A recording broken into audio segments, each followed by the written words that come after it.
Muito boa tarde a todos, bem-vindos então a esta oitava sessão do nosso seminário de História Religiosa, neste ciclo de 2016.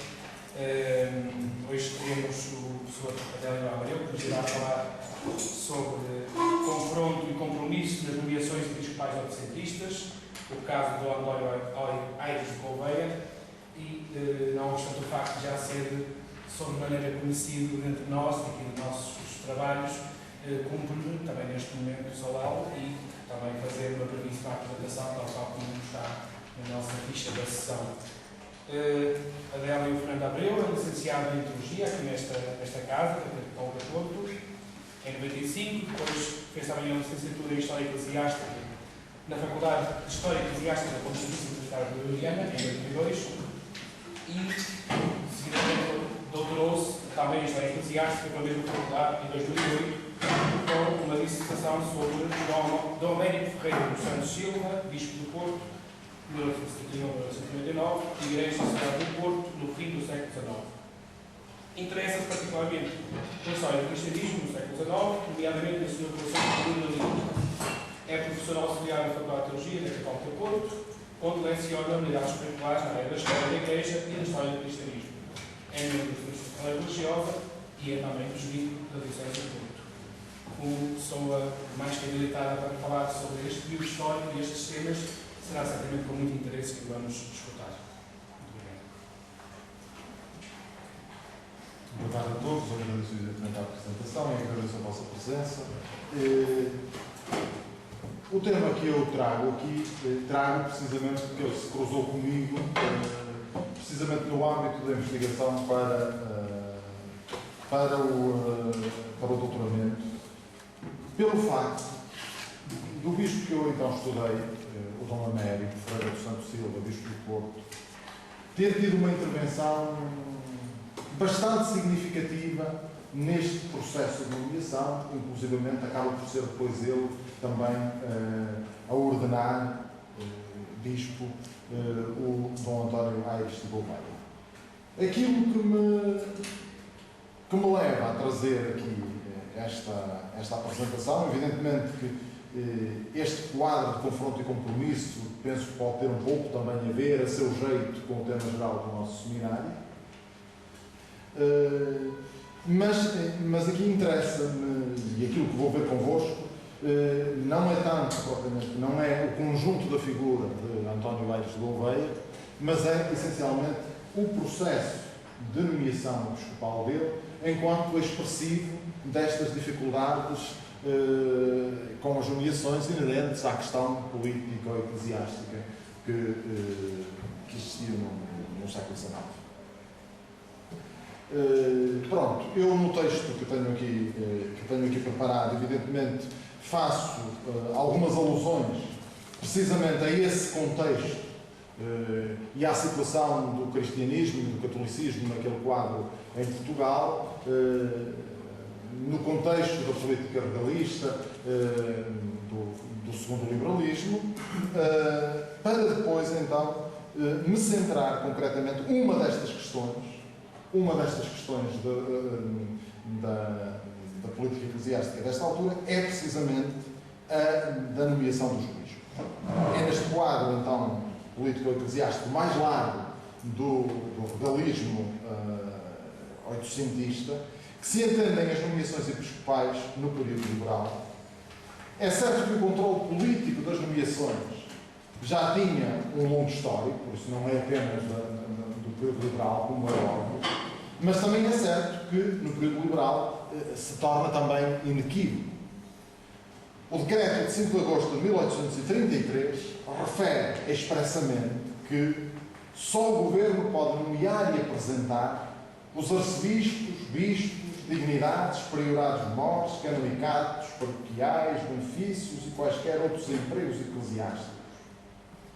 Tal controle era particularmente gravoso num tempo em que os equilíbrios entre a política e a religião ganhavam novos contornos, nomeadamente quando a política liberal desejava candidatos sensíveis aos seus ideais e interesses, e o entendimento da Santa Sé privilegiava precisamente a obediência romana e durante muito tempo mesmo mesclada também de desejos, pelo menos no plano teórico, de regresso ao legitimismo. Os conflitos em torno dos perfis dos candidatos adensavam-se, resistindo a Santa Sé à confirmação dos nomes apresentados pelo monarca e recusando-se este a alterar os nomes apresentados quando recusados.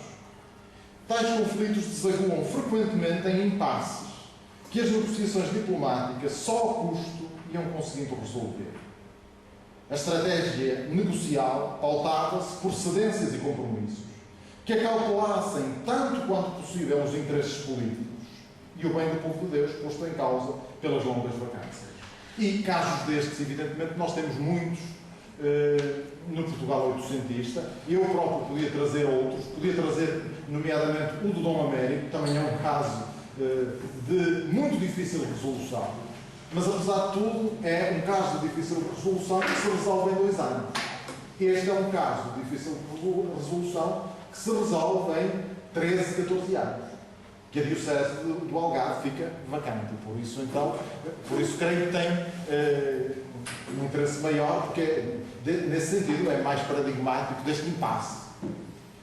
Uma dessas longas vacâncias, então, abre-se na Diocese do Algarve em 1871, com a transferência de Dom Inácio do Nascimento Moraes Cardoso para o Patriarcado de Lisboa, pois era bispo do Algarve e vem para Lisboa.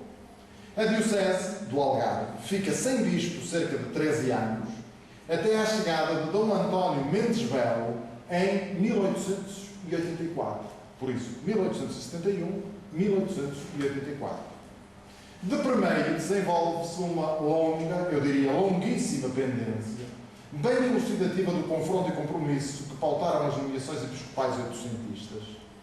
Tal pendência centra-se na figura de António Aires de Gouveia, apresentado pelo rei para aquele bispado depois de um passado maçónico e regalista, e de uma meteórica ascensão ao presbiterado em questão de dias.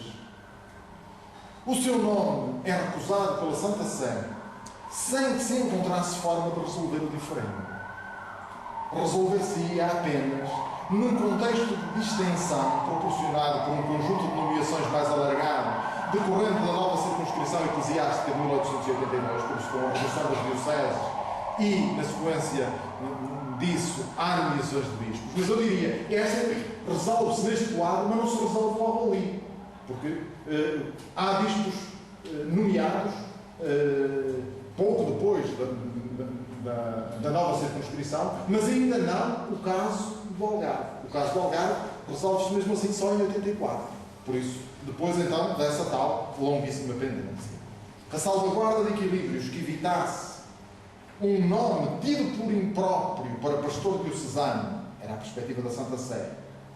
Assim, por isso que evitasse também um recuo régio que pusesse em causa o direito de nomeação, deram aso a uma solução engenhosa de compromisso, pela qual Aires de Gouveia chega ao episcopado para desempenhar um cargo político-eclesiástico, que vamos já ver qual é, por isso nos posso adiantar, comissário da Boa Cruzada, livrando-se todavia a Diocese do Algarve de o ter por pastor.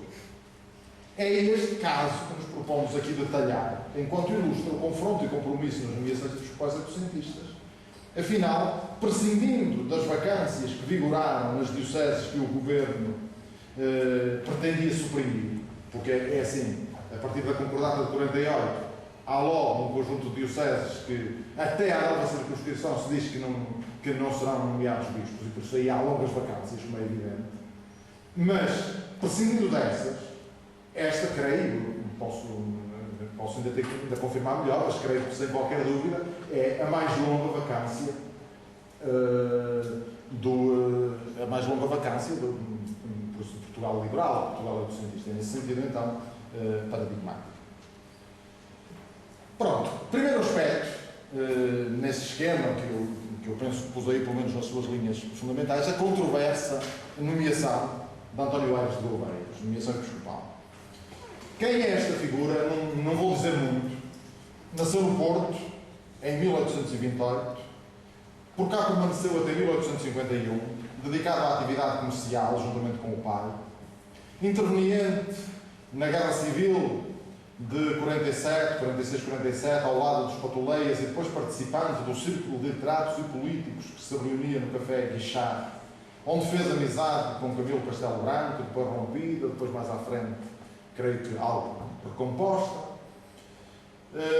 Em 51 ele segue para Coimbra, cursa Direito e Teologia, obtém o grau de doutor em Direito em 1860, depois de ter viajado pela Europa em 58 e 59 para conhecer os sistemas prisionais dos diversos países e elaborar um estudo sobre, e o título é este, a reforma das cadeias em Portugal. Integra a seguir o corpo docente da Faculdade de Direito. A política e o ensino ocupam-no a partir de então. Foi eleito 3 vezes deputado pelo Círculo do Porto, na década de 60. Está ligado à defesa nas câmaras da abolição da pena de morte em 67. Chega a ocupar por breve tempo a pasta dos negócios eclesiásticos e de justiça em 65, uma só, digamos, pouco mais de um mês. Ficando conhecido, nessa altura, pela portaria que descriminalizava a transgressão do preceito dominical. Em Coimbra, conhecem-se vários episódios que não o abonavam perante a Igreja e a Santa Sé, sobretudo ligados ao ensino do direito eclesiástico português, cadeira de que foi titular entre 65 e 66 e 80 e 81, por isso, e sucede a Bernardino Carneiro, cujo compêndio, publicado em 63, e seguido também por Aires de Gouveia, tinha sido colocado no índice. Em 60, a quando da conclusão da formação universitária, Aires de Gouveia foi acusado de defender algumas teses polémicas acerca do celibato eclesiástico. Em 68, saltam para a imprensa algumas doutrinas regalistas e heterodoxas, como a negação do sacramento do matrimónio, que incluiria na docência. Claro que todas estas coisas vêm ao de cima em contexto muito polémico, e por isso temos sempre que olhar para isto com necessário cuidado. Foi também acusado, nesta altura, de pronunciar da cátedra algumas afirmações difamatórias sobre a vida conjugal da Rainha Santa Isabel, padroeira da cidade de Coimbra, e de insinuar que a sua canonização fora conseguida a troco de dinheiro. Continuo a dizer que estes dados vêm em contexto muito polémico, inclusivamente de disputas eleitorais. Tais afirmações, mesmo se negadas pelo próprio, tiveram ressonância na imprensa e causaram grande escândalo entre a população devota da Rainha. Em seu desagravo, realizaram solenes festividades no início de maio. Refira-se, todavia, que as acusações do início de 68, era isto que eu já estava a dizer, emergiram no contexto da campanha para as eleições de março, em que Aires de Gouveia era candidato pelo Círculo de Sebefeita, Porto, pelo que não são de estranhar quer os exageros difamatórios, quer a maior divulgação dos atos do professor e do político.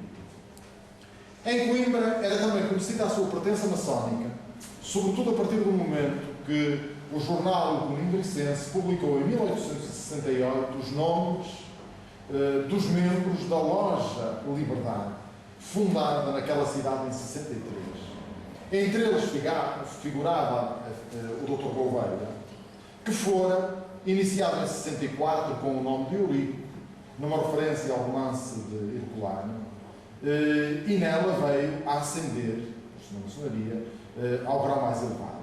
Do ponto de vista académico e político, estamos diante de uma figura plenamente identificada com o catolicismo legalista, definido no quadro constitucional do liberalismo. Atendendo a este passado liberal e a este passado maçónico, soa evidentemente muito estranha a notícia da sua ordenação presbiteral. A 18 de dezembro de 69, ele é ordenado subdiácono pelo bispo de Viseu, António Alves Martins, seu amigo e também membro do Partido Reformista, uma figura muito política do tempo, para que se entenda. Seguiram-se, em breve tempo, isto na questão de dias, as ordens de diácono e presbítero. Tendo sido invocada a autorização da Santa Sé para a ordenação extra-tempo, é interessante ver o debate. Pronto, eu vi toda esta questão na documentação da Nunciatura e é interessantíssimo ver depois, mas afinal, onde é que vem a autorização para esta ordenação teórica? Afinal, vem do Vigário Capitular do Porto, vem do outro lado. Muito sinceramente, eu, dos dados que consegui recolher, não tenho dados conclusivos. Remete-se nessa documentação para o Porto, mas eu, das consultas que fiz aqui mesmo no Arquivo Episcopal, não consigo encontrar confirmação para isso, propriamente. As preocupações da Anunciatura resultavam, sobretudo, dos planos que, no contexto das medidas hostis de 1869, o Ministro dos Negócios Eclesiásticos e de Justiça, José Luciano de Castro, podia ter em mente. E então, qual é, o que é que preocupa verdadeiramente a Anunciatura neste momento? Por exemplo, posso citar o que diz o núncio desta altura, o núncio Luigi Orelha, que diz concretamente, não leio o texto todo, mas tanto mais que ao dito Sr. Ministro se atribui a intenção de nomear bispos e formar um núcleo de padres com que o Governo possa plenamente contar em caso de luta aberta com a Santa Sé. Pois há um certo receio, inclusive, digamos, de uma espécie de igreja nacional em cisma, em ruptura com a Santa Sé. Evidentemente, a partir do momento em que há um bispo pode haver ordenações, há um receio por trás disso que depois não se vai confirmar, mas nesta altura, no quadro polêmico do tempo, estas questões vêm de facto ao de cima. Idênticos receios advieram da passagem de Aires de Gouveia por Roma em 1871, pois já estava. Ele então, mas ainda só estava, ele vai a Roma, eu diria que tudo dá a entender que preparar terreno para o que vem a seguir. Então, ele vai lá em sinal de desagravo pelo seu passado. Creio que nesta altura também se desloca à Terra Santa, a visitar os lugares santos.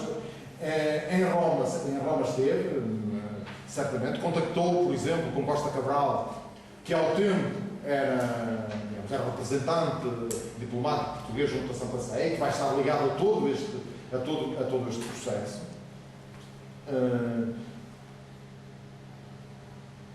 Pronto. O entusiasmo da imprensa liberal e da maçonaria coimbrana em torno desta viagem de Aires de Gouveia a Roma também não pronunciava propriamente nada de muito bom. Na medida em que, se a mudança fosse sincera, sobrariam razões aos liberais para renunciarem às vozes de triunfo. Monsenhor Aurélio, o núncio, dava conta à Santa Sé que, e cito, ia ganhando força entre os católicos portugueses a suspeita de que a maçonaria procurava estabelecer uma igreja lusitana independente da Roma. Isto está, então, subjacente a toda esta trama. Depois disto, padre, teoricamente, com aquele passado, a ir a Roma, não é propriamente com total surpresa que se soube que o rei o apresentara para bispo do Algarve em 7 de setembro de 1871. O nomeado, contudo, sincero ou estrategicamente, procura nesta altura o núncio, mostrando-lhe que pretendia conhecer a vontade de Pio IX antes de aceitar. Ao conhecer esta reserva, o cardeal Antonelli é o cardeal de secretário de Estado do Vaticano, ordena ao núncio que se ponha em campo para evitar que ele aceite. O governo, por seu lado, trata de apressar quando soube, através da alegação em Roma, que Pio IX rejeitava a confirmação. E como ele rejeitava, evidentemente havia todo o interesse em que ele aceitasse primeiro, porque depois já era mais difícil de resolver a questão. E então tenta a todo custo que ele não, por isso que ele aceita. E aceita, depois a seguir em outubro. De nada valeu ter-se comprometido no regresso a voltar atrás na decisão. Na posse do documento de aceitação, o governo ignorou a carta que dele recebeu, uma carta dizendo que afinal não aceitava, e participou oficialmente à anunciatura à sua apresentação. O Ministro dos Negócios Eclesiásticos e de Justiça dá logo sinais ao núncio da impossibilidade de qualquer reconsideração e em Roma, Costa Cabral não se poupa esforços para conseguir a confirmação. E por isso temos aqui agora já o ponto de partida para um impasse, que é, foi apresentado, aceitou, não foi confirmado, a Santa Sé não quer, mas agora é o Estado, digamos, a não querer mudar, é o Estado português a não querer mudar, porque senão isso diria, mas então onde é que está, digamos, o direito de apresentação? Isso poria em causa o direito de apresentação. E depois temos aqui, agora, um impasse muito difícil, de facto, de resolver. Como a Santa Sé não atendeu a estas insistências, a nomeação cai então no impasse e a sede Algarvia cai numa vacância prolongadíssima, como já vimos. A situação vai acalmar, pelo menos ao nível das negociações, Entretanto, pois certamente, há um certo silêncio, pelo menos há um certo evitar da polémica por parte de Aires de Gouveia. Há um conjunto de sermões em Coimbra, particularmente, onde ele denota, digamos, um posicionamento ideológico diferente, que a gente pode sempre dizer, bem, mas é à espera da confirmação. Pronto, o que é certo é que a questão serena, até 1879, vá lá então, desde 71 em diante até 79. Em 79, em junho, chega ao poder o Partido Progressista. O Partido Progressista, como creio que sabem, nasce da fusão do Partido Histórico com o Partido Reformista, por isso, no fundo, é um pouco a linha a que pertencia atrás o Aires de Gouveia. Intensificam-se os esforços de confirmação, a sua filiação partidária e a amizade com o Presidente do Conselho de Ministros, Anselmo José Brancamp, contribuem para a nova investida governamental. A recente concessão pela Santa Sé do Cardinalato a Dom Américo está nos documentos. Também pode ter alimentado expectativas. É assim, tinham acabado de ter conseguido uma coisa que também andou num impasse tremendo. E por isso chegou o momento, no fundo, de avançar com outra. A argumentação do Marquês de Tomar, do Costa Cabral, centrava-se na mudança operada no nomeado a partir da sua ordenação, mostrando-se um presbítero sem escândalos nem desvios doutrinais. Evidentemente, o quadro da Santa Sé também já é outro há algum tempo. Tinha chegado ao papado Leão XIII. Já não estamos no tempo de Pio IX. Estamos já no tempo de Leão XIII, entretanto. Leão XIII, da Santa Sé, nesta altura, procura ver se de facto é verdade que Aires de Gouveia mudou. E então procura saber, a partir do núncio, como é que as coisas estão. As informações enviadas confirmam tudo o que se passar antes da ordenação, na vida académica, na vida política, ao mesmo tempo que o núncio reconhecia que depois não há reparos a fazer no seu comportamento. Concretamente, diz que usa trajes eclesiásticos, celebra com devoção, conhecem-se de sermões de valor, são os tais sermões em Coimbra que há pouco falava. Pronto, ou seja, não acreditava, porém, no núncio, na mudança, essencialmente porque dizia que no seu ensino, tal ensino de direito eclesiástico português em Coimbra, ele continuava a ser regalista. Relativamente à antiga desconfiança da criação de uma igreja nacional e tudo, aí o núncio de agora achava que até aí então, esse risco não acredita que exista de facto. Nesta altura, o núncio houve também o Bispo do Porto. O Bispo do Porto concorda ter-se tratado de um estranhíssimo processo de ordenação. Admite que o passado do Dr. Gouveia lhe retirava autoridade e prestígio, diz que ele se tinha moderado, diz que a sua posição é uma posição ambígua, por isso, no fundo, confirma um pouco aquele quadro que vimos. Diz que ele, provavelmente, esta ambiguidade se deve a ele não ter a coragem suficiente para romper com o seu passado. Dado o interesse, mas admite aqui uma possibilidade de negociação. Dado o interesse do núncio e da Santa Sé em ver como coadjutor do patriarcado o arcebispo de Goas, na altura Dom Aires de Ornelas, no momento em que a saúde de Dom Inácio Moraes Cardoso se degradava muito, aliás, ele na parte final, eu vi muita documentação disso, porque o Dom Américo também esteve em vias de, digamos, só não foi patriarca de Lisboa porque não quis, naquele momento, porque recusou mesmo. E naquela fase final, digamos, com sinais mesmo, creio que de demência ou algo do género, com problemas graves na diocese. Então, neste contexto, pronto, criam a vinda para Lisboa de Aires de Ornelas, que depois não vem porque morre. E é aí que a hipótese do Dom Américo se põe para Lisboa. Então, o Dom Américo põe a hipótese disto entrar na negociação, ou seja, se Roma aceitar Aires de Ornelas para Lisboa, então que se confirmasse o Dom Aires de Gouveia para o Algarve. Esta hipótese não desagradou totalmente à Santa Sé. Ante a possibilidade de trazer Aires de Ornelas para Lisboa, que era de facto uma figura querida e com perfil do entender da Santa Sé.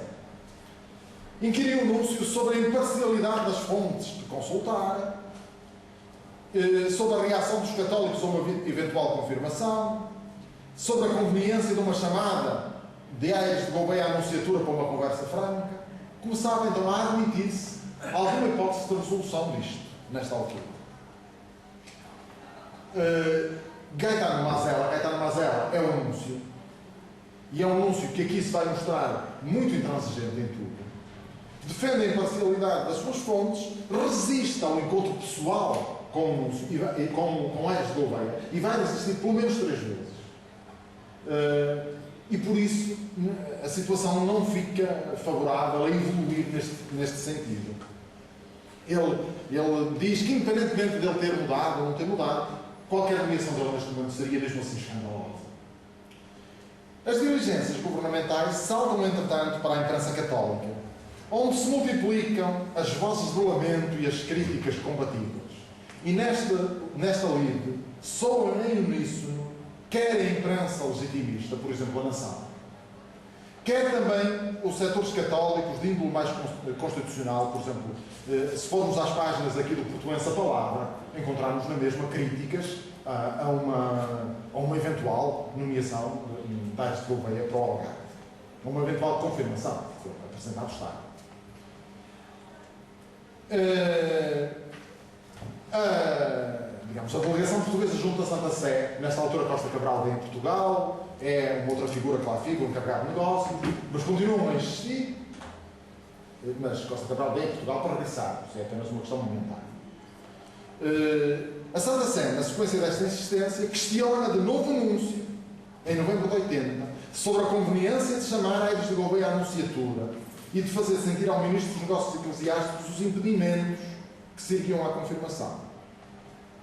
Gaetano Mazella continua a insistir que não vale a pena. E não chama. Também não trata da questão com o tal ministro, trata com o ministro da Marinha, numa situação em que o encontra, mas mantém-se na mesma posição. Fruto disto, Costa Cabral reconhece que era necessária uma retratação ou então uma renúncia para resolver o problema. Ou renuncia, ou então retrata-se. Há um núncio, porém, não basta. É este núncio, uma retratação, não bastava. Diz o núncio: os maus rir-se-ão, os bons duvidarão com razão da sinceridade delas, vinda 10 anos depois e para obter o episcopado, diz o núncio Mazella neste contexto. Ora bem, entretanto, lá estava a delegação de Portugal junto à Santa Sé a trabalhar em ordem à confirmação e insiste junto à Santa Sé para que instrua o núncio, para que explique com clareza os motivos da recusa e para que ouça Aires de Gouveia. As ordens para Gaetano Mazella seguem logo depois, mas as ordens voltam a não ser cumpridas de imediato. O núncio invoca as informações já dadas indiretamente através do Ministro da Marinha e do Marquês de Tomar e, novamente, o embaraço da conversa, inclusivamente com Anselmo Brancão, que era amigo de Aires de Gouveia e por isso estar a conversar isso com ele, e lá tenta adiar a questão. A conversa de Costa Cabral com o núncio, e conversa porque Costa Cabral, como vos disse, veio a Portugal, conduz à decisão do Governo de enviar, em dezembro de 80, os pontos de acusação ao Dr. Gouveia, quais eram as reservas, para que ele possa esclarecer-se. Este defende-se através de uma longa carta de 28 de janeiro de 80, que é uma carta que não é propriamente uma retratação, no essencial. É uma negação de tudo. Tirando muito pouca coisa. Eu não sei se vale a pena estar a dizer tudo, mas é muito curioso ver, de facto é muito curioso ver o conteúdo. Recusa que tivesse sido iniciado na maçonaria, confessando que apenas se reuniu algumas vezes em Coimbra com alguns maçons e que teve em vista a redação do jornal numa sala onde não havia nenhum símbolo maçom. Relativamente à adoção do compêndio do Bernardino Carneiro, afirmava que a escolha recaía no Conselho da Faculdade, pois não era ele que escolhia, e que a edição usada era posterior à que estava no índice, alertando no prefácio para os erros que lhe trouxeram a condenação. Rejeitou ter defendido doutrinas heterodoxas nas aulas. Relativamente à portaria de 65, sobre a não punição do trabalho ao domingo, justificou como resposta a um caso de abuso cometido por uma autoridade pública no fundão, por uma resposta a uma questão muito pontual. Apesar de não ser o autor material do texto, reconhecia as responsabilidades e acrescentava que no presente nunca subscreveria aquele texto. Mas é o único caso em que ele apesar de tudo, se retrata. As acusações de falta de respeito pela Rainha Santa também as atribuía à calúnia eleitoral, não a ele. Por último, afirmava que não se tinha retratado publicamente por não querer alimentar a polémica e porque depois da apresentação régia daria razões para que os seus adversários pensassem que era motivada apenas pela ambição episcopal. E aqui está o conteúdo da carta. É uma longuíssima carta. Obviamente estes textos são muito agradáveis à leitura, como podem imaginar. A carta, como disse, mais do que uma retratação, é um desmentido, tirando aquela questão da portaria sobre o preceito dominical. Correspondia, apesar de tudo, inteiramente ao que a Santa Sé exigia, mesmo que se possa questionar a sinceridade dela. Mas, de facto, ele nega tudo o que se passou.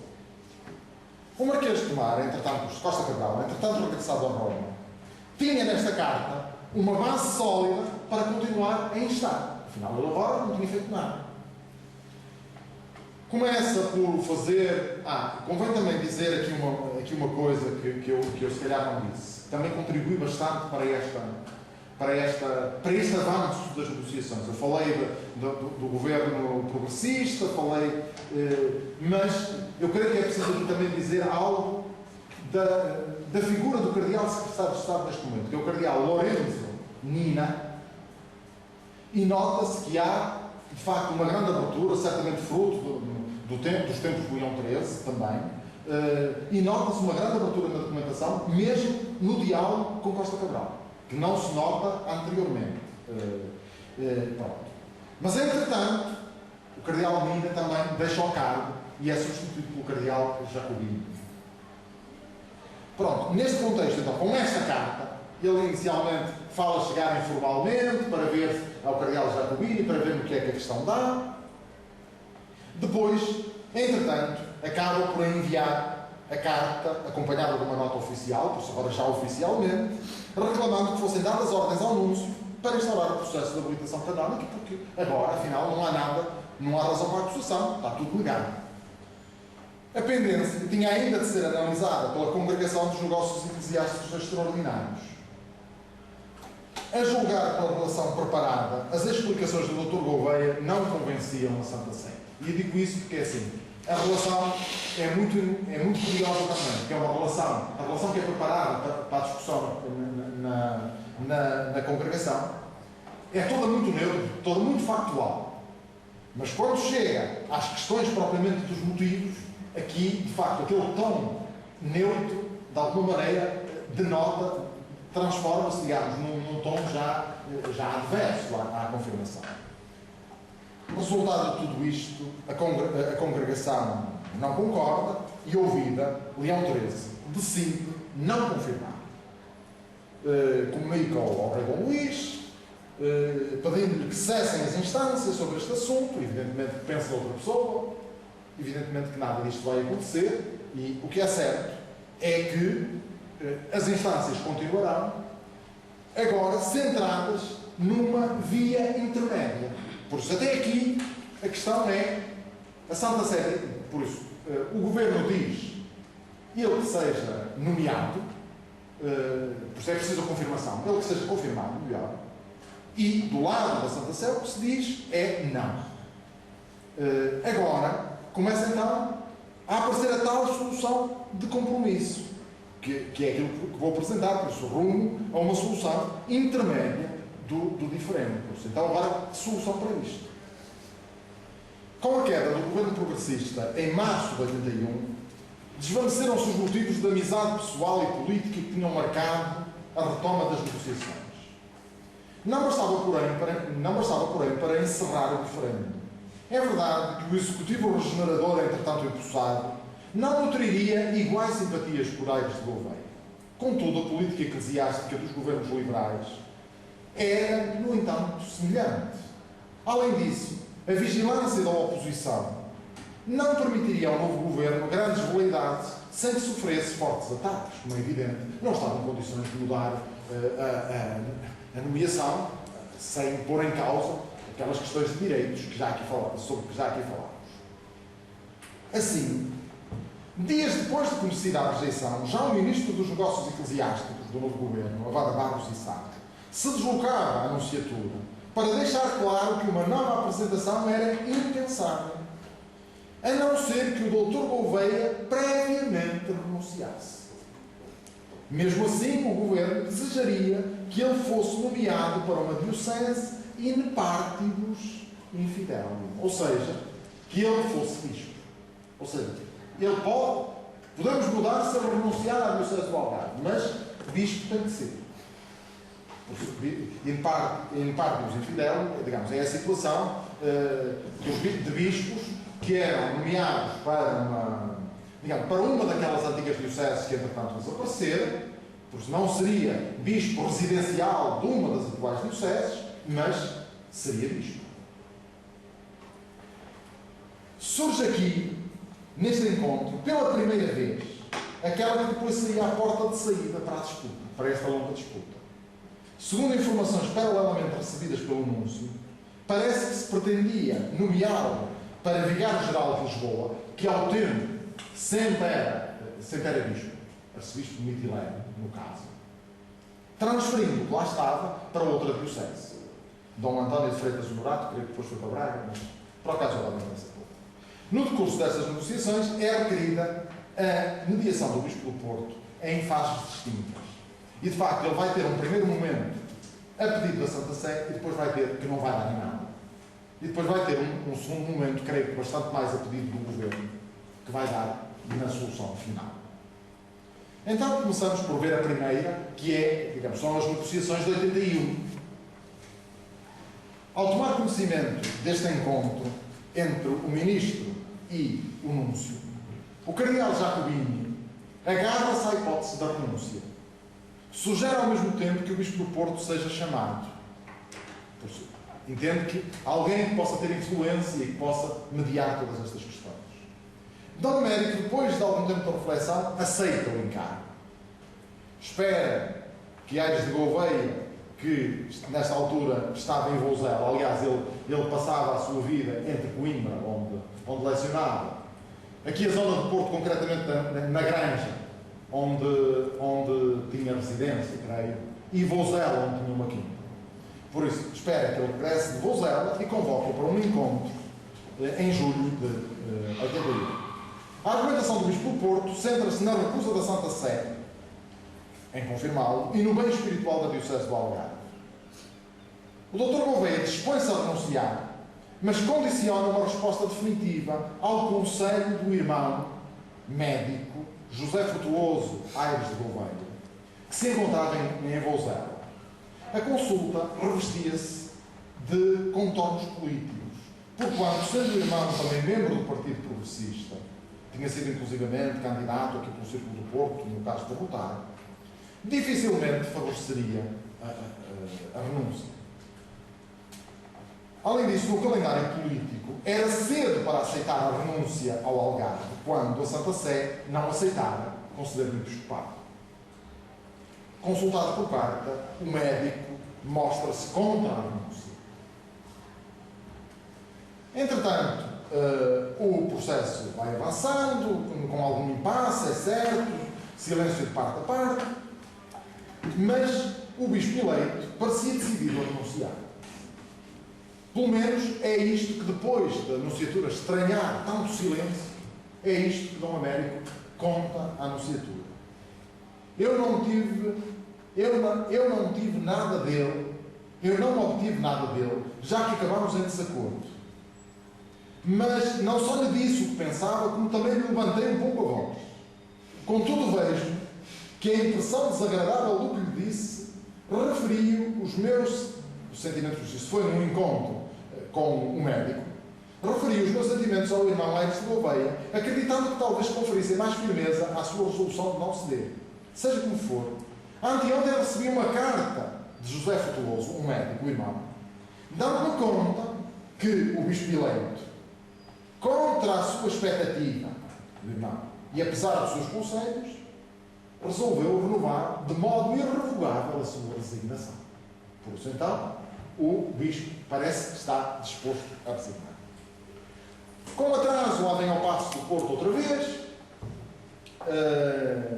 declara a Dom Américo que estava disposto a renunciar, mas, ao mesmo tempo, diz-lhe que só vai redigir a renúncia quando chegar a Lisboa, para onde iria, na segunda metade de outubro, e que esperava, nessa altura, consultar o diretor-geral dos negócios eclesiásticos, Luís de Freitas Branco, que era uma figura da estima de Dom Américo,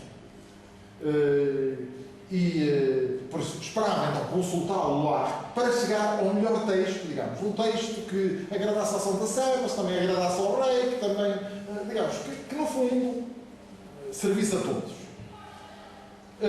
Só que o que é que entretanto acontece que leva a um volte-face nesta questão que parece que se encaminha para bom porto. Entretanto, ele chega lá, fala então com Luís de Freitas Branco, mas entretanto ele morre. Tendo morrido, Aires de Gouveia volta ao Porto sem redigir a renúncia. O núncio escreve ao Bispo do Porto para que lhe consiga. E é nesta altura que o Bispo do Porto informa assim, e é muito curioso. Agora, Monsenhor, sob absoluta reserva, o Dr. Aires chegou de Lisboa dizendo que o seu amigo Freitas Branco não só se tinha recusado a lhe indicar a maneira de redigir o seu pedido de resignação, como aconselhou mesmo a não o fazer. Continua Dom Américo. Não faço comentários. Declaro somente que isto não é verdade e que um tal procedimento, servindo-se com morto, é miserável. Agora, evidentemente que há aqui várias questões que a gente neste momento pode interrogar. Freitas Branco aconselhou Aires de Gouveia a não renunciar? Ou foi este que, aproveitando-se da morte, arranja um motivo para retroceder na palavra dada? Não sabemos se as declarações de Dom Américo que diz que isto não é verdade, em que é que ela se baseia. Podem-se ter baseado apenas na amizade com Freitas Branco. E eu tenho motivos de trás que mostram a proximidade entre eles e uma grande confiança recíproca, inclusivamente em questões, por exemplo, relativas aos subsídios da Bula da Cruzada para o Seminário do Porto e por aí fora. Por isso, há um passado entre eles de grande proximidade e de amizade mesmo. Evidentemente, para o Núncio Mazela, o ex-diretor Branco não tinha este perfil que Dom Américo tem dele. E por isso entenderia facilmente que foi ele que o aconselhou a não ir por esse caminho. Não dá para ir mais longe. O que é certo é que o diferendo estagnou mais 2 anos. Enquanto para as outras dioceses vacantes foram nomeados bispos no seguimento da nova circunscrição, de 81 no documento pontifício e de 82 na execução cá em Portugal, o Algarve continua à espera. E então chegaremos à mediação que vai resolver o problema, esta já em 84. Nesta também há uma intervenção do Bispo do Porto, agora, a meu ver, mais a pedido do governo. Em 11 de fevereiro de 84, na sequência de alguns sinais de doença, eventualmente loucura que vinha manifestando, suicida-se o Comissário-Geral da Bula da Cruzada, Padre Manuel António de Sousa Pires de Lima. Ele fora, desde a restauração da bula, em meados do século XIX, uma exceção à prática habitual de confiar o cargo a um bispo. À sua morte, o governo pensa em Aires de Gouveia para o cargo, com a condição de lhe ser concedido o episcopado. Por isso, fecha o Algarve, vai para a comissária da bula e é bispo. Assim não recuava completamente e atenuava o previsível alvoroço da oposição, que ia certamente dizer que houve ali uma mudança numa apresentação. A proposta é levada ao núncio. O núncio mostra-se favorável à proposta se Aires de Gouveia renunciasse ao Algarve, porque aqui a questão que se põe é que ele renuncie para não ser o governo a mudar. se submeta à Santa Sé e seja assegurada previamente uma boa nomeação para o Algarve. Evidentemente que nesta altura não é dito ao anúncio que há a condição do episcopado. Pronto. Cabe ao próprio Dr. Gouveia deslocar-se à Anunciatura, insiste na falsidade de tudo, e nesta altura é aconselhado a retratar-se publicamente e a submeter-se à Santa Sé. As palavras do anúncio levam o Dr. Gouveia às lágrimas, dão-lhe mostras de desejar o fim do diferente e o início de uma nova fase na sua vida, mas resistindo ainda assim a uma retratação pública. É aqui que Dom Américo volta às negociações. Deslocando-se à Anunciatura em março, toma conhecimento do estado da questão e mostra-se disponível para ajudar na negociação. Volta pouco depois de falar com o ministro, para reiterar a proposta da nomeação de Aires de Gouveia para comissário da Bula, desde que a Santa Sé se dispusesse a conceder-lhe o episcopado. E agora aqui joga-se claramente as condições todas. Ao mesmo tempo, traz uma coisa nova em carteira.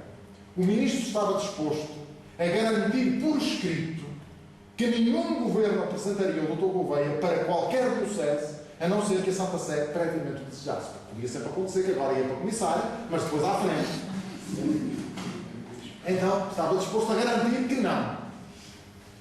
O Bispo do Porto manifesta-se favorável, a renúncia resolvia a vacância de Faro, a concessão do episcopado acalmaria a oposição progressista. Além disso, julgava conveniente que o comissário da Bula fosse bispo por causa das relações que tinham muito intensas com os bispos e por aí. Não me parece, porém, que fosse possível uma retratação pública de Aires de Gouveia, mas somente que ele aproveitasse, que lhe fosse exigido que ele aproveitasse depois uma intervenção pública a seguir para se retratar e tudo isso. Eu estou aqui a ver isto, e isto é exatamente o que aconteceu no passado com Dom Américo, quando também precisava de se retratar algumas coisas. A estratégia foi a mesma. Então, acreditava ainda que, sendo ele um orador de mérito, podia ser útil na Câmara dos Padres, onde os bispos tinham assento, pronto, por aí fora. Dom Américo volta mais tarde à Anunciatura para informar que tinha obtido do Dr. Aires de Gouveia a garantia da sua renúncia. Relativamente à retratação, comprometia-se a fazê-lo no primeiro ato público, como comissário da Bula, eventualmente uma carta aos bispos. Continuava a não se dispensar a sagração episcopal, porque senão a oposição não se contentaria certamente. Não havia unanimidade no Executivo sobre a declaração relativa à não apresentação posterior. Mesmo isto para o Governo era um problema. Mas como é que a gente vai declarar que nos comprometemos a nunca mais o apresentar para mais lado nenhum? E é aqui que Dom Américo diz: isso resolve-se de outra maneira. Tem que ser o Dr. Aires de Gouveia declara ele que não aceita para mais nenhum. Por isso o problema fica formalmente resolvido. E assim continuamos com a questão. E é por aqui então que a questão vai. Colhido, na sequência disto, o parecer da Congregação dos Negócios Eclesiásticos Extraordinários da Santa Sé, a Santa Sé estava de facto disposta a aceitar a nomeação, mas com a tal renúncia e tudo isso, mas sem episcopado. Desde que ele escrevesse uma carta a Leão XIII em que retratasse os erros do ensino, aderisse plenamente ao magistério pontifício, negasse a pertença à maçonaria, condenasse a maçonaria nos termos de uma encíclica muito recente, a encíclica Humanum Genus, precisamente sobre a maçonaria. Se ele estivesse disposto a ir por aqui, era-lhe prescrita uma verdadeira retratação e não uma defesa, uma justificação por aí fora. E nesta altura, Aires de Gouveia está disposto a isso. Recebe boa vontade as exigências. Aliás, já tinha escrito uma carta nesse teor, que entrega a Dom Américo, assim como a carta de renúncia à Diocese de Faro e a declaração de que não aceitaria mais nenhuma diocese, por isso tudo se encaminha como se deve. Estava disposto a alterar o conteúdo para melhor corresponder aos requisitos de Roma e a conceder autorização ao anúncio para divulgar no essencial a carta, não tanto de divulgação assim tal e qual, mas se divulgasse os conteúdos. Mas estava disposto, inclusivamente, particularmente com Dom Américo, ver os termos da carta, a ver se a coisa se ajustava ou se era melhor dizer mais alguma coisa. A carta de retratação segue para Roma em maio, 84. Confirmava, em primeiro lugar, ter defendido doutrinas contrárias ao ensino e aos direitos da Igreja, retratava-se delas, aderia à encíclica, tudo direitinho. O governo, porém, não desarmava da intenção de o fazer isto. Porque esta é a questão que nos documentos está em cima. Diante daquela carta, Monsenhor Vanutella, e por isso o núncio, depois de conhecer o conteúdo, já admitia a concessão, também do episcopado, como forma de encerrar o problema, sugerindo, porém, a exigência de algumas contrapartidas em nomeações episcopais daquela altura, desde logo no provimento da Sé Algarvia, ou seja, fosse escolhida uma pessoa, fosse do perfil da Santa Sé ou Algarve, mas não só. Ele acrescenta aqui umas outras figuras que eu acho que não vale a pena estar aqui a perder nisso, como sendo, digamos, figuras caras à Santa Sé, e por isso, pronto, passava o episcopado de Aires de Gouveia como comissário da bula, mas não ia para mais nenhuma diocese, mas entretanto tinha um conjunto de bispos de perfil, digamos, romano, digamos assim. Pouco depois, um núncio recebe a notícia que a Santa Sé autorizava a nomeação de Aires de Gouveia como comissário da bula, com título episcopal não residencial, por o tal bispo in paribus infidelium, com as contrapartidas já referidas. O núncio confiava a um médico a comunicação ao próprio Dr. Gouveia. Só que, entretanto, o governo volta atrás um pouco e não concorda com as exigências da Santa Sé relativamente aos bispos, porque achou que eram bispos de perfil romano demais, e ali se volta a negociar. Mas o que é certo é que nesta negociação a coisa sempre chega a algum ponto, com a transferência para Faro do vigário-geral do Patriarcado, Dom António Mendes Belo, que será depois à frente patriarca, também, depois virá para Lisboa, mas mais tarde. O seu lugar no Patriarcado será ocupado pelo bispo Rebelo de Menezes, que era tido como uma figura próxima da Santa Sé, próxima dos jesuítas, pronto, todo o perfil que era visto como positivo. Foi precisamente o bispo do Porto que, em meados de julho, comunica em primeira mão ao núncio que o governo aceitava a proposta. Superado o problema no sentido pretendido, em finais de agosto, os processos seguem para Roma em setembro. Aires de Gouveia é preconizado como bispo titular de Betsaida, por Satal, Lucé, em Partos e Fidel, na Palestina, depois fora. No consistório de novembro de 84, é ordenado na sede de Porto por Dom Américo em 23 de novembro de 84. A nomeação de António Aires de Gouveia como comissário-geral da bula e o seu episcopado foram recebidos com relativa serenidade pelos católicos moderados. O tempo já curara em parte a polémica e a nomeação episcopal de Rebelo de Menezes redimensionara o impacto da notícia mesmo nos setores católicos. A palavra, o jornal aqui do Porto, depois de apresentarem diretamente o conteúdo da carta ao Papa e de informar que o bispo de Betsaida negara o passado maçónico e se arrependera dos erros doutrinais, concluía assim: está-nos parecendo que Deus escreve direito por linhas tortas, ou melhor, que Deus que escreve direito por linhas tortas fará do Senhor, Aires de Gouveia, usar abreviaturas, não importa, um prelado digno e útil à sua Igreja, sendo sincero como é de crer o seu arrependimento. O novo bispo também contribui para a aceitação. Tendo sido empossado no comissariado da bula por procuração logo no dia seguinte à ordenação, publica com a mesma data uma provisão dirigida ao episcopado português, com ampla ressonância na imprensa católica, em que se retratava dos erros do passado e se gloriava de estar com o Papa, estou a citar, e de aderir plenamente aos ensinamentos contidos nos seus atos e na sua nobilíssima encíclica contra aquelas associações secretas que as próprias leis do reino condenam e castigam. Diz ele. A provisão corresponde às expectativas do núncio e cai bem na maioria dos meios católicos.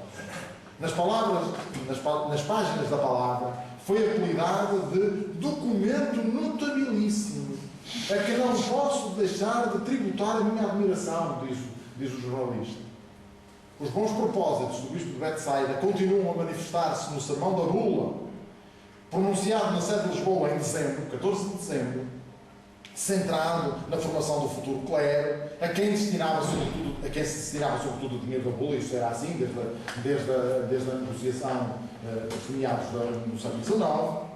Numa carta de adesão e agradecimento, também manifesta tudo isto numa carta de adesão e agradecimento a Leão XIII, escrita logo a seguir. É muito curioso um comentário que, relativamente a este sermão, é muito curioso um comentário que Camilo Castelo Branco faz. Isto está num texto que eu cito aqui do professor Vitor Neto, que cito aqui nesta biografia, que tem um longo artigo sobre Aires de Gouveia e que vai mais longe do meu texto, porque trata do pensamento dele e tudo isso.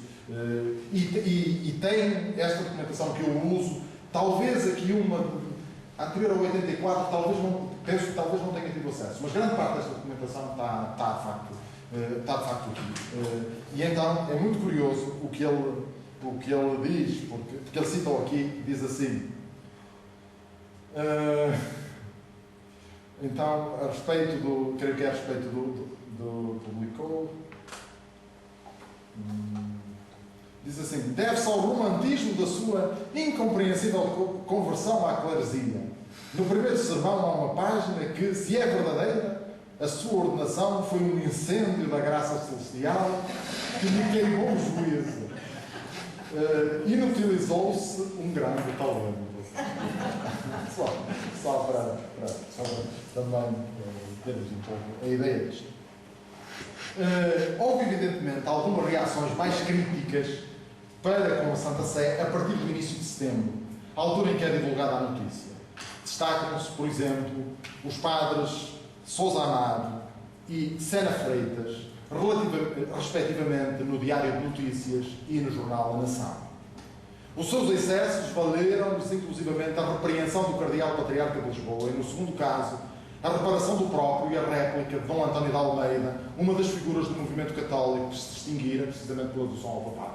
O que se nota aqui é que, digamos, qualquer tipo de intervenção em sentido contrário, neste momento de pacificação, é vista como conveniente.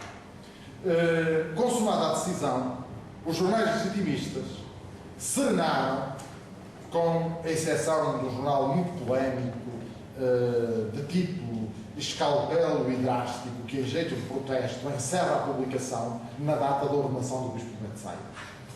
Assim terminava um longo diferendo entre o governo português e o Vaticano, bem ilustrativo das diferentes perspectivas das duas cortes sobre a organização eclesiástica do país.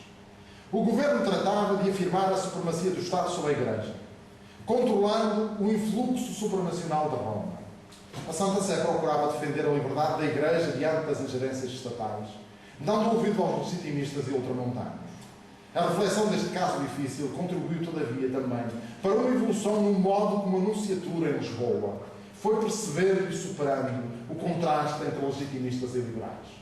E isto eu penso que é talvez a melhor lição que se possa tirar disto.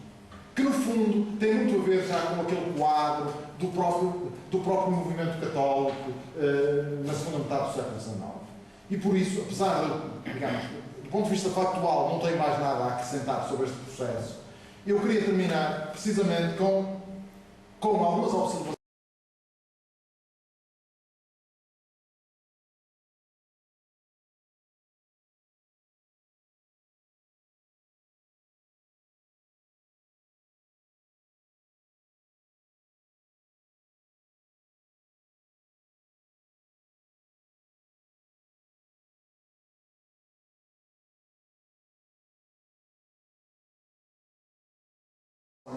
Sobre este discernimento que resulta deste caso muito complicado, então, entre 1871 e 1894.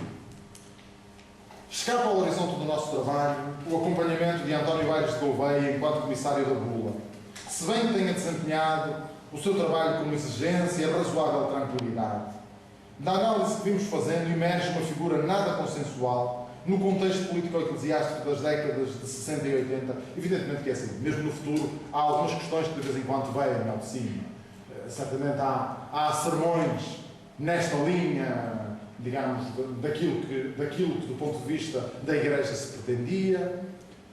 Há uma outra intervenção, penso que há uma intervenção, creio que nas câmaras, no início dos anos 90, um pouco mais destoante. Depois, Depois mesmo, evidentemente, ele dura até à República. É assim, ele morre em 1916. É comissário até, creio que do ponto de vista formal, até 1914. Evidentemente que ele não será daqueles bispos ousados na resistência à República ou coisa parecida, como encontramos outros. Mas é assim, pelo menos eu não vi as coisas com muito pormenor relativamente ao futuro, porque, como digo, o meu interesse não foi tanto esse. Mas creio que não há assim, momentos de grandes tensões. Da análise que vimos fazendo, emerge uma figura então nada consensual no contexto político-eclesiástico das décadas de 60 a 80, que dificilmente podia apresentar aos olhos da Santa Sé um perfil satisfatório para o episcopado. Não se confirmaram, porém, os piores receios dos que se opuseram com motivos fundados à sua confirmação episcopal. Antes de concluirmos, merece destaque um dado novo que emerge das negociações e das reações suscitadas na resolução do conflito, com consequências no modo como o núncio refletiu a distinção entre catolicismo e miguelismo. Porque para trás, de facto, na reflexão da Santa Sé, muitas vezes, e do núncio em Portugal, nomeadamente do núncio Mazela, digamos, há uma grande coincidência entre catolicismo e legitimismo. E é aqui que a gente nota, agora, digamos, uma reflexão em sentido diferente. Ora bem, o que é que diz o núncio Vincenzo Vannutelli, precisamente em carta ao cardeal Jacobini, e por isso, na sequência disto?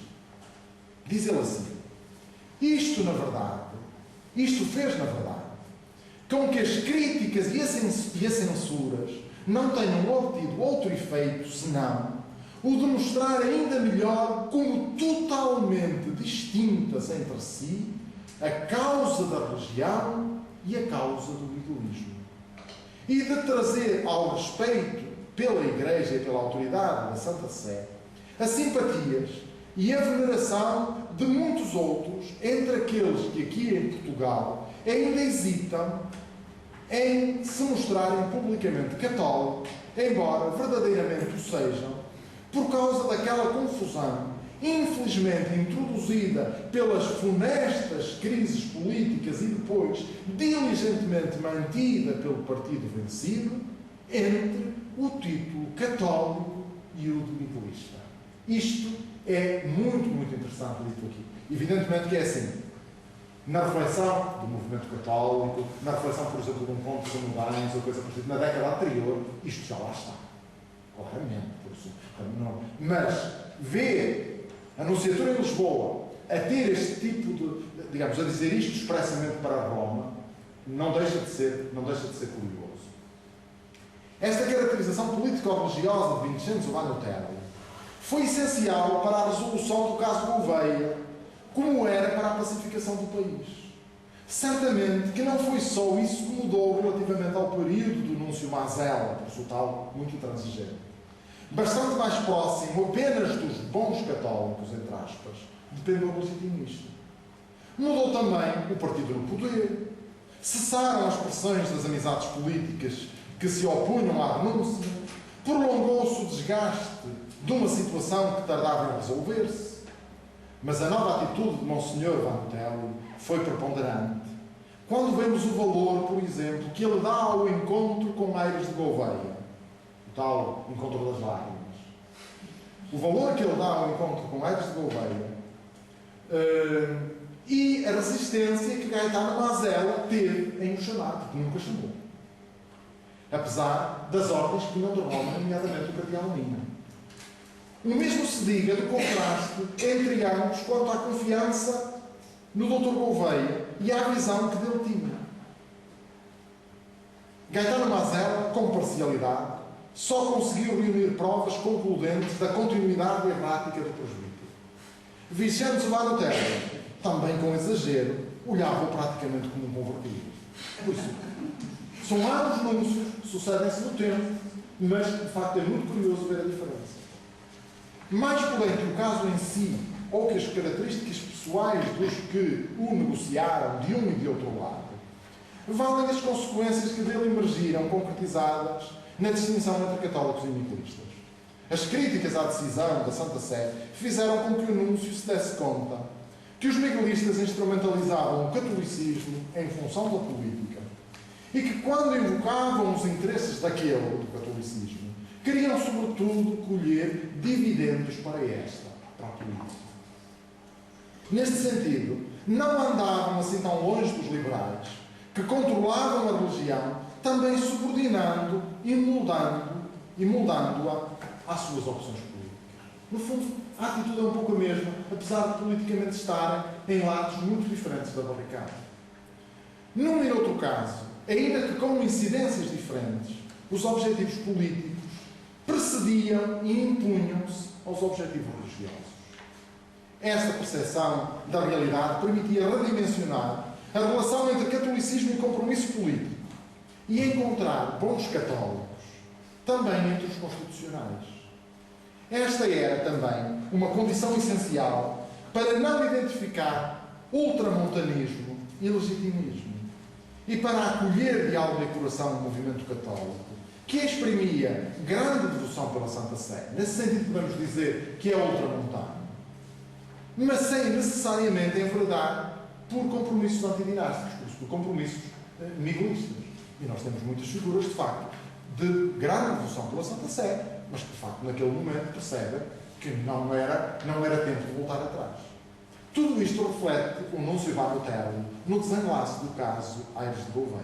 Diz ele assim: um certo número de católicos, para quem a religião tem precedência sobre qualquer outro interesse partidário e não deve servir de instrumento para interesses políticos, trabalham, todavia, em algumas cidades do reino. Isto é um movimento católico.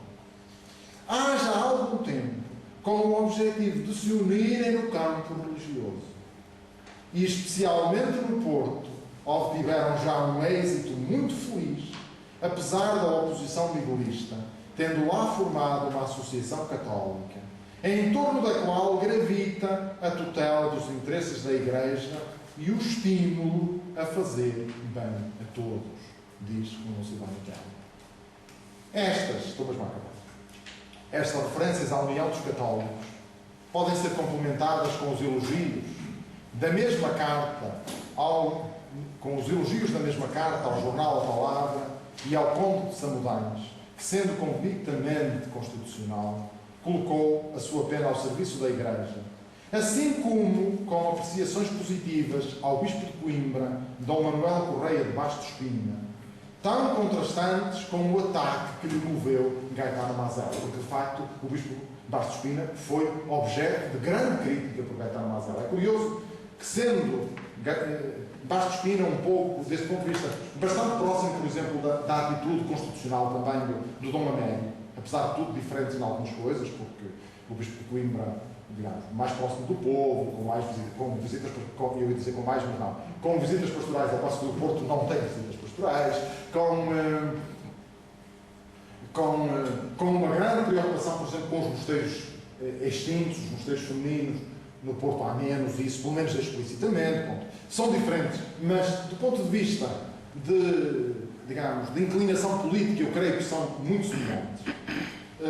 Mas o Núncio Mazella, o Bispo de Coimbra é o objeto de uma grande crítica por parte do Núncio Mazella. Isso pode ser visto, por exemplo, no trabalho de doutoramento de António José Ramos sobre o Bispo de Coimbra, ao passo que tenho que dizer que o Dom Américo, apesar de tudo, consegue ir passando por entre a chuva no tempo deste Núncio. Estes novos ventos que sopravam a nunciatura em Lisboa, em consonância com o magistério de Leão XIII, permitiram também a Vincenzo Vano Terli acolher sem preconceitos a própria mediação do Bispo do Porto em nome do governo, sem que a mesma fosse logo interpretada como compadrio político e renúncia aos interesses e direitos da Igreja.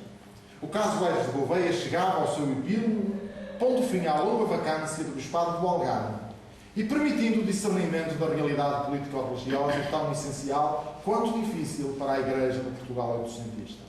De primeiro, uma longa contenda bem exemplificativa do desenvolvimento das nomeações episcopais oitocentistas. No xadrez das nomeações, não contava apenas o perfil pastoral do nomeado, mas uma trama de interesses político-religiosos julgado sucessivamente num misto de exigências e de cedências, de confronto e de compromisso. E pronto, o que eu tinha pensado dizer foi isto.